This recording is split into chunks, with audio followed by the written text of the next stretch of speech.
Hi everybody, it's Chris from Octopot, and I'm going to tell you about the autofill system, specifically the water delivery portion of the autofill system. First though, I want to answer a question. I know you're asking, why would I use the autofill system?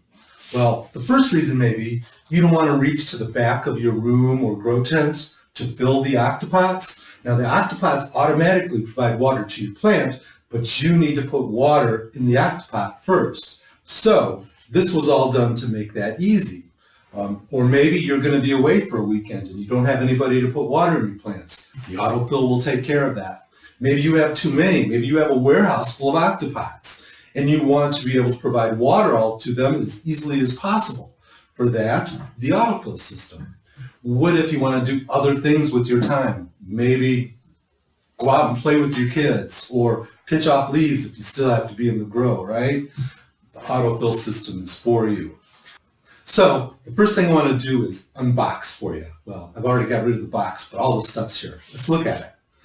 With the control reservoir, first off, you've got your lid. This is the control reservoir itself. It's a 3-gallon Octopot. This is the float valve. Now this controls the level of water in all of the pots in the autofill system, so very important. This is the standard original depth gauge. It tells you how much water is in the control reservoir. This is a 3/4 inch bulkhead, different from 1/2 inch bulkhead. See? 3/4 inch bulkhead goes into the control reservoir, and the 1/2 inch goes into your main reservoir. Now I'm going to put this in real quick while we're talking about it, just so I can get it out of my hands. There. And then we have, these are the octo buoys. So they're simple little floats that will hook on to the float valve to help you control the level in the control reservoir, which again controls the level in all of the pots. So to illustrate now, while we've got it here in hand, when you use the float by itself, that will allow the water to rise up to its highest point. For that, you'll be growing in your main part of veg and your main part of flower. You want as much water to go in as possible, is keep a deeper level in the octopot reservoirs as possible. So no buoy during full growth. A single buoy just rests on the float, and that'll get you about a mid-level of water. So at mid-water level, it's after the plant has reached the reservoir and it's starting to grow fast before you put it onto the full section. And after you've gone through your main stages of growth and the plant flower season is starting to wind down, week 5, 6, it depends on your strain, it could be 7. The leaves are starting to yellow, the buds are starting to thicken up, harden off. Then is when you use like a middle level of water. And for your very beginning and very end, we use the double level of buoy. That leaves about 1.5 inches of water. So in the beginning stages, it makes the plant grow strong to get there. And at the end stage, it helps the plant relax, slow down, and get to the end of its growth cycle. Octobuoys. To go from your reservoir. Now your reservoir can be a 50-gallon drum, it can be a tub, a tote, anything that holds water that works for you and your space. The one thing that you have to do is with a 1 3/8 inch hole saw, drill a hole so you can put in the 1/2 inch bulkhead fitting. You might be tempted to try to do it by hand or use a little saber saw or something. Unless you are highly skilled, don't do it. I've tried it and was not happy with the results. I ruined my barrel, so I went looking harder for my 1 3/8 inch hole saw. So this then gets installed in there, and always remember the little rubber gasket goes to the inside.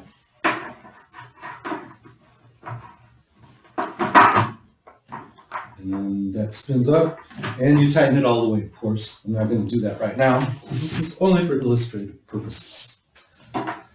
1/2 inch tube. Now you'll get 2 pieces of smaller tubing with your autofill kits. One 1/2 inch and 1 1/4 inch. So the 1/2 inch, and there'll be 3 foot pieces of each.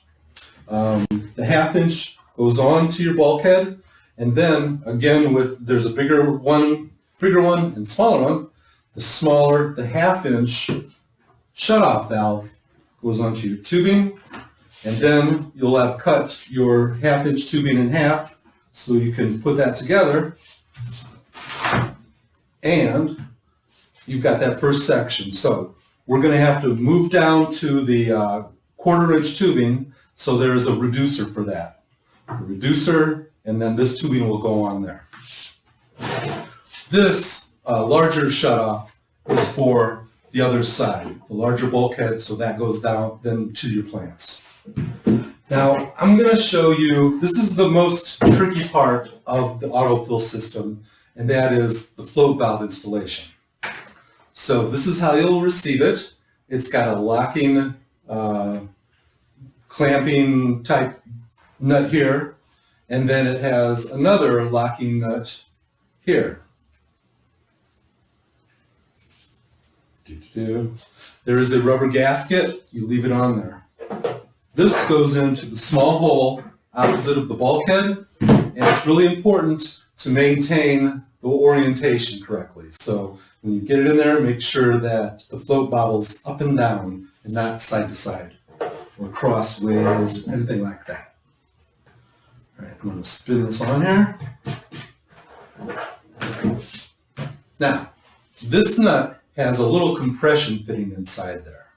And typically it won't fall out, and all you have to do is put in your tubing and install it. Now, if it does fall out, there's a specific way for that to line up. And I'm going to show you how that is. And I'm going to come out there so you see it right up close and personal. So your cap nut, and then there's this little beveled piece. It's a small and wider one.